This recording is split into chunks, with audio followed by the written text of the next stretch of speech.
Quería trabajar en algo que tenga que ver con el amor. ¿No? Pero no que sea el amor tradicional, sino que sea algo original, innovador, diferente. Divertido, y loco a la vez, ¿no? ¿Ustedes preparan las locuras o si yo, por decirte, necesito el servicio, te digo, mira, quiero hacer esto, y ustedes también lo hacen?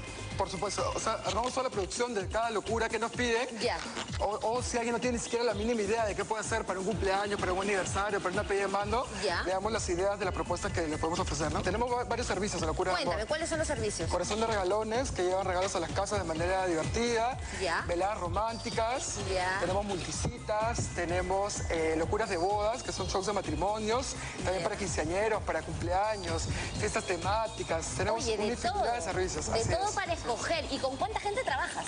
Trabajo con un staff de 15 personas. ¿Ya? Todos son chicos preparados, actores de impro, de clown, que tienen la personalidad para hacer estos personajes. Claro, divertidos, pues no cualquier persona puede ponerse en personaje, ¿no es cierto? Así es. Una persona que quiere una locura, ¿con cuánto tiempo de anticipación te tiene que buscar? Mínimo con 2 días de anticipación. Y bueno, y con esta locura de amor, nosotros nos despedimos hasta la próxima en otro con sello propio. Hola amigos, hoy vamos a conversar de